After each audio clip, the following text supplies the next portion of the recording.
آنکھ اٹھا کر آپ کو دیکھتے تک نہیں. یہ کس کی گواہی ہے؟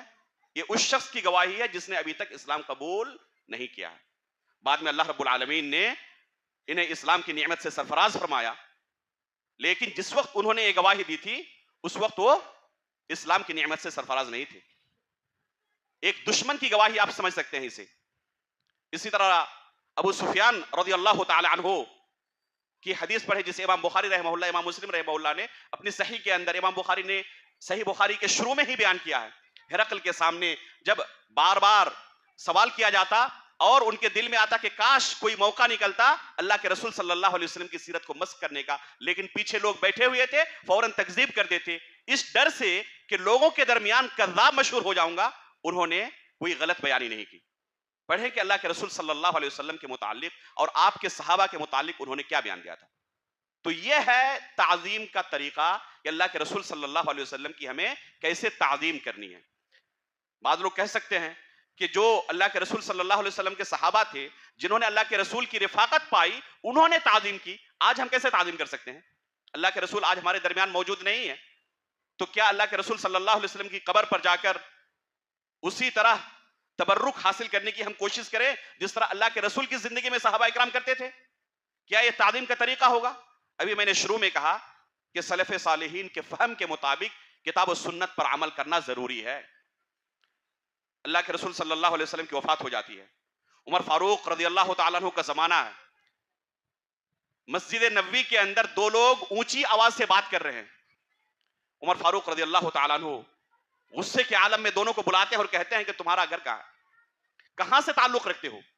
دونوں نے کہا کہ ہم طائف سے آئے ہوئے ہیں. عمر فاروق رضی اللہ تعالیٰ فرماتے ہیں کہ اگر تم مدینے کے ہوتے تو تمہیں سخت سے سخت سزا دیتا. اللہ کے رسول صلی اللہ علیہ وسلم کی مسجد میں ہوتے ہوئے اونچی آواز میں بات کر رہے ہو. یہ دیکھیں کہ صحابہ اکرام کے دلوں میں اللہ کے رسول کی تعظیم کس قدر تھی. اللہ رب العالمین نے سورہ حجرات کی آیت نازل کی، لا ترفعوا اصواتکم فوق صوت النبی. ثابت بن قیس بن شماس رضی اللہ تعالیٰ عنہ جو طبعی طور پر اونچی آواز میں گفتگو کرنے والے تھے. بعض لوگ ہوتے ہیں کہ پست آواز میں بات چیت نہیں کر پاتے، طبعی طور پر اونچی آواز میں بات چیت کرنے کے عادی ہوتے ہیں. ان کی عادت یہی تھی. جب یہ آیت نازل ہوئی تو اس قدر انہوں نے اپنی آواز پست کر لی کہ لوگوں کو ان کی بات سمجھنے کے لیے کئی بار پوچھنا پڑتا تھا، خصوصاً جب اللہ کے رسول صلی اللہ علیہ وسلم کی مجلس میں ہوتے.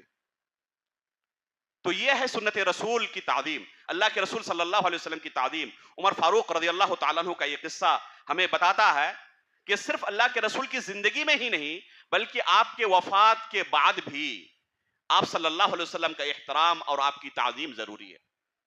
آپ کی شخصیت کی بھی اور آپ کے اقوال و افعال کی، یعنی سنت رسول کی. امام مالک رحمہ اللہ اسی مسجد نبوی کے اندر درس دیتے تھے. اپنی پوری زندگی انہوں نے مدینے کے اندر گزاری. طلب علم کے لیے بھی انہیں مدینے سے باہر نہیں جانا پڑا. ان کے زمانے میں اکثر کبار علماء جو تھے وہ مدینے کے اندر موجود تھے، اس وجہ سے انہیں طلب علم کے لیے بھی باہر سفر نہیں کرنا پڑا. جب مسند تدریس انہوں نے سنبھالی، جب مسجد نبوی کے اندر حدیث رسول پڑھانے کے لیے نکلتے، ان کی سیرت میں ملتا ہے کہ کافی دیر تک سجتے سنورتے، داڑھی کا خصوصی طور پر اس کی کنگھی کرتے، بہترین لباس زیب تن کرتے اور خوشبو وغیرہ لگا کر مسند تدریس سنبھالتے تھے.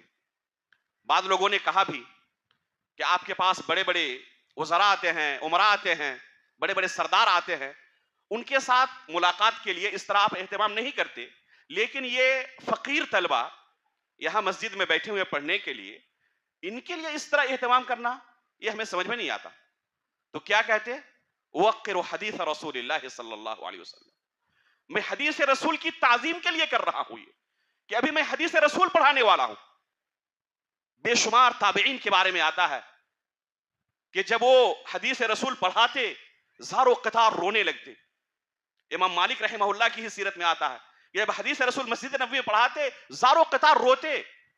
یہاں تک کہ بعض لوگوں نے کہا بھی کہ اس طرح آپ کے رونے کی وجہ سے لوگوں پر رقت طاری ہو جاتی ہے اور لوگوں کو پریشانی ہوتی ہے. تو انہوں نے کہا کہ تم نے محمد بن المنکدر کو دیکھا نہیں، اگر ان کو دیکھے ہوتے تو میرے اوپر اعتراض نہیں کرتے. محمد بن المنکدر رحمہ اللہ کی حالت جو تھی کہ اللہ کے رسول کا نام آ جاتا زار و قطار رونے لگتے. اگر دل میں اللہ کے رسول کی تعظیم ہو تو انسان کی کیفیت اسی طرح ہو جاتی ہے کہ اللہ کے رسول صلی اللہ علیہ وسلم کا نام آیا. امام سیوطی رحمہ اللہ نے تدریب الراوی کے اندر آخر میں اللہ کے رسول صلی اللہ علیہ وسلم کی تعظیم کے متعلق جو لکھا ہے اسے پڑھنا چاہیے. بعض سلف صالحین کی سیرت میں ملتا ہے کہ جب وہ کوئی حدیث کی کتاب پڑھتے یا کوئی کتاب پڑھتے, اللہ کے رسول کا نام آتا اور آگے صلی اللہ علیہ وسلم لکھا ہوا ہوتا, وہاں پر اپنی نظر اٹھا لیتے, آسمان کی طرف دیکھتے اور اونچی آواز سے کہتے صلی اللہ علیہ وسلم. یعنی یہ درود بھیجنا میری طرف سے ہے, اس لیے میں نے صلی اللہ علیہ وسلم نہیں کہا ہے کہ کتاب میں لکھا ہوا اس لیے میں نے پڑھا. بس وہاں سے اپنی نظر اٹھا لیتے اور دل میں یہ احساس پیدا کرتے کہ میں اپنی طرف سے اللہ کے رسول پر درود بھیج رہا ہوں, اور اونچی آواز سے کہتے صلی اللہ علیہ وسلم. تو یہ ہے اللہ کے رسول صلی اللہ علیہ وسلم کی تعظیم. امام ابن ابی ذئب کا واقعہ ہے, اسی طرح امام شافعی کا واقعہ ہے. انہوں نے کوئی حدیث رسول پیش کی, لوگوں نے کہا کہ اس پر آپ عمل بھی کریں گے. بسا اوقات لوگوں کو لگتا ہے اس حدیث پر عمل کرنا بڑا مشکل ہے. لوگ کہنے کے لیے کہہ دیتے ہیں لوگوں کو, لیکن جب عمل کی باری آتی ہے تو اس وقت پیچھے رہ جاتے ہیں. امام شافعی رحمہ اللہ ایک بار بگڑ گئے سامنے والے پر کہ تم یہ پوچھ رہے ہو کہ میں اس پر عمل بھی کروں گا, کیا یہ ممکن بھی ہے کہ حدیث رسول ہمارے سامنے آ جائے اور ہم اس پر عمل نہ کریں؟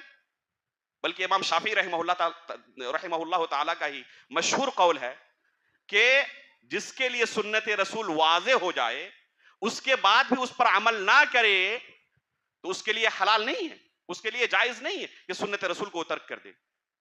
تمام ائمہ اکرام کے اقوال آپ کو مل جائیں گے کہ وہ اپنے شاگردوں کو, اپنے ماننے والوں کو نصیحت کرتے تھے کہ اگر کبھی میرے کسی فتوے کے خلاف اللہ کے رسول کی کوئی حدیث آ جائے تو میرے قول کو دیوار پر مار دینا, حدیث رسول کو مقدم رکھنا. لیکن حقیقت میں اگر ہم اپنے معاشرے پر نظر دوڑائیں تو اس پر کتنی فیصد لوگ عمل کرتے ہیں؟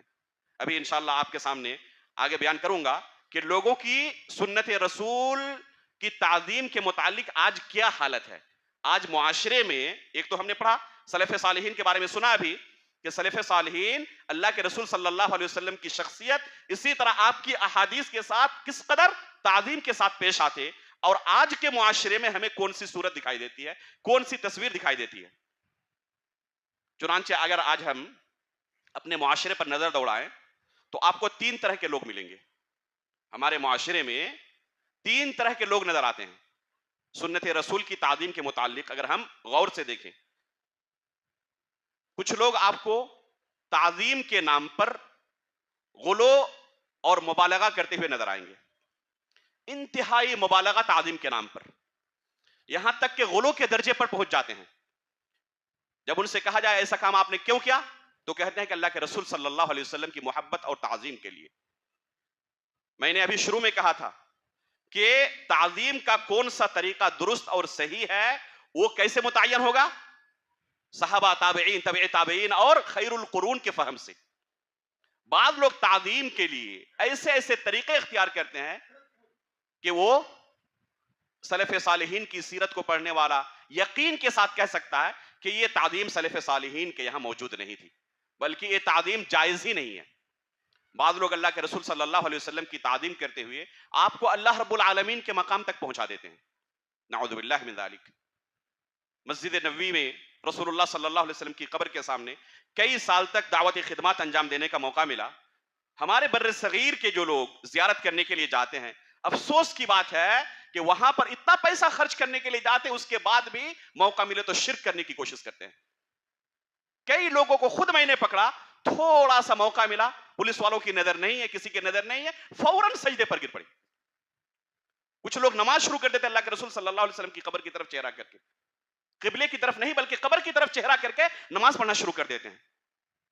کیا یہ اللہ کے رسول صلی اللہ علیہ وسلم کی تعظیم ہے؟ اللہ کے رسول کا نام آئے انگلیاں چومنے لگتے ہیں, آنکھ چومنے لگتے ہیں. کیا اللہ کے رسول صلی اللہ علیہ وسلم کی یہ تعظیم صحابہ اکرام جانتے تھے؟ جنہوں نے اللہ کے رسول صلی اللہ علیہ وسلم کے لیے اپنے سینوں پر تیر کھایا, کیا ان کے لیے آپ صلی اللہ علیہ وسلم کی پیدائش کے دن حلوے پوری کھانا مشکل تھا؟ آپ صحیح بخاری کے اندر کتاب المغازی میں غزوہ احد کا قصہ پڑھیں. کئی صحابہ اکرام کی سیرت میں آپ کو ملے گا کہ کیسے انہوں نے آخری سانس تک رسول اللہ صلی اللہ علیہ وسلم کی حفاظت کی. انس بن نضر رضی اللہ تعالیٰ عنہ آخری سانس تک رسول اللہ صلی اللہ علیہ وسلم کی حفاظت کرتے رہے. ابو طلحہ رضی اللہ تعالیٰ عنہ آخری سانس تک اللہ کے رسول صلی اللہ علیہ وسلم کی حفاظت کرتے رہے. بعض صحابہ اکرام کو جنگ کے بعد جب تلاشا گیا تو ان کو پہچاننا مشکل تھا. کس وجہ سے؟ رسول اللہ صلی اللہ علیہ وسلم کی حفاظت میں اپنے جسم پر انہوں نے اتنے تیر کھائے، جب گننا شروع کیا تو 70 یا 80 سے زیادہ تیر کے نشانات ملے. اللہ کے رسول صلی اللہ علیہ وسلم اپنا چہرہ اٹھا کر دیکھتے لوگوں کی حالت کیا ہے، کہتے کہ اللہ کے رسول برائے کرم اپنا چہرہ نہ اٹھائیں، کہیں دشمنوں کی طرف سے کوئی تیر آ کر آپ کو نہ لگ جائے. نحری دون نحری کا یا رسول اللہ، اللہ کے رسول میرا سینہ آپ کے لیے ڈھال ہے، جب تک جسم میں جان رہے گی آپ تک کوئی تیر پہنچنے نہیں دوں گا. جو اپنے سینے پر تیر کھا سکتے تھے ان کے لیے آپ کی پیدائش کے دن حلوے پوری کھانا، جشن منانا کوئی مشکل معاملہ تھا؟ یہ تعظیم ہے اللہ کے رسول کی. لیکن لوگوں نے تعظیم کا یہ بھی طریقہ اختیار کیا ہوا. بعض لوگ یہاں تک کہتے ہیں کہ اللہ کے رسول میں اور اللہ رب العالمین میں کوئی فرق ہی نہیں ہے. آپ نے یہ شعر سنا ہوگا، وہی جو مستوی عرش تھا خدا ہو کر اتر پڑا ہے مدینے میں مصطفیٰ ہو کر، نعوذ باللہ من ذالک. اللہ رب العالمین کے درمیان، رسول اللہ صلی اللہ علیہ وسلم کے درمیان کوئی فرق نہیں، آپ ہی رسول ہیں، آپ ہی خدا ہیں، نعوذ باللہ من ذالک. تو کیا حقیقت میں اللہ کے رسول کی تعظیم ہے؟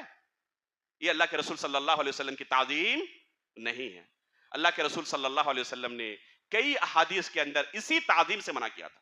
لا تطرونی کما اطرت النصارى ابن مریم، جس طرح نصرانیوں نے عیسیٰ بن مریم رضی اللہ تعالیٰ عنہ کے ساتھ غلو کیا تھا، بڑھایا تھا، ان کو اللہ رب العالمین کے درجے تک پہنچا دیا تھا، میرے ساتھ ایسا نہ کرنا. خود اللہ کے رسول صلی اللہ علیہ وسلم نے اس بارے میں اپنی امت کو تنبیہ کی تھی. اس کے باوجود اس امت کی ایک بڑی تعداد یہاں تک کہ موقع ملے تو مسجد نبوی کے اندر بھی اسی طرح کا کام کرنے کی کوشش کرتی ہے تعظیم کے نام پر. تو حقیقت میں یہ تعظیم نہیں ہے. تعظیم کا وہی طریقہ معتبر ہے جو صحابہ اکرام کا تھا، تابعین کا تھا، تبع تابعین کا تھا. تو کچھ لوگ اس طرح کے ہمیں ملتے ہیں معاشرے کے اندر تعظیم کرتے ہوئے، اور اسی کے برعکس کچھ لوگ آپ کو ملیں گے ہماری ہی اس معاشرے کے اندر جو اللہ کے رسول صلی اللہ علیہ وسلم کی تنقیص کرتے ہیں، آپ کی احادیث کی تنقیص کرتے ہیں، استخفاف کرتے ہیں، مذاق اڑاتے ہیں، شک و شبہ پیدا کرتے ہیں اللہ کے رسول صلی اللہ علیہ وسلم کی احادیث کے اندر. بعض لوگ جب پہلی مرتبہ اس چیز کو سنتے ہیں دنگ رہ جاتے ہیں. کیا ممکن ہے کوئی شخص اپنے آپ کو مسلمان ہونے کا دعویٰ کرے اور اللہ کے رسول صلی اللہ علیہ وسلم کی تنقیص کرے، اللہ کے رسول صلی اللہ علیہ وسلم کے ساتھ اس طرح استخفاف کا معاملہ اپنائے؟ لیکن افسوس کے ساتھ کہنا پڑتا ہے کہ ایک دو نہیں، ہمارے ہی اس معاشرے کے اندر بے شمار لوگ ہمیں ایسے نظر آتے ہیں جو رسول اللہ صلی اللہ علیہ وسلم کی تنقیص کرتے ہیں. آپ صلی اللہ علیہ وسلم کی احادیث کو حجت اور شریعت تک ماننے کے لیے تیار نہیں ہیں، کہتے ہیں کہ ہمارے لیے بس قرآن کافی ہے. اللہ کے رسول صلی اللہ علیہ وسلم، ابھی شروع میں نے بیان کیا تھا کہ رسول اللہ صلی اللہ علیہ وسلم نے اپنی زندگی میں ہی یہ پیشین گوئی کر دی تھی کہ میری اس امت کے اندر فتنے رونما ہوں گے. ہمیشہ یہ امت اسی طرح اصل دین پر باقی نہیں رہے گی، اس امت کے اندر دین کے نام پر بھی بہت ساری فتنے رونما ہوں گے. بعض فتنوں کے تعلق سے رسول اللہ صلی اللہ علیہ وسلم نے صراحت کی ہے. حدیث رسول کو پڑھیں آپ، بہت سارے ایسے فتنے ملیں گے جن فتنوں کے متعلق خود رسول اللہ صلی اللہ علیہ وسلم نے نام لے کر اپنی زندگی میں صراحت کی ہے کہ یہ فتنہ میری امت میں ظاہر ہوگا، اس سے تم بچ کے رہنا. جیسے خوارج کا جو فتنہ ہے، اللہ کے رسول نے اپنی زندگی میں اس کی وضاحت کر دی تھی کہ کچھ لوگ ایسے آئیں گے جو قرآن بہت زیادہ پڑھیں گے، عبادت میں بہت زیادہ مشغول رہیں گے، لیکن یہ قرآن ان کے حلق سے نیچے نہیں اترے گا، دل تک نہیں پہنچے گا. یہاں تک کہ صحابہ اکرام کو اللہ کے رسول نے کہا کہ تم اپنی نمازوں کو، اپنی عبادت کو ان کے سامنے بہت حقیر سمجھو گے، لیکن ان کی حالت کیا ہوگی؟ یمرقون من الدین کما تمرق السهم من الرمیہ. وہ دین سے ایسے ہی نکل جائیں گے جیسے تیر کمان سے نکل جاتا ہے. دین نام کی کوئی چیز ان کے ہاں نہیں ہوگی. آپ اندازہ لگائیں کہ دین کے نام پر انہوں نے صحابہ اکرام کا قتل کیا.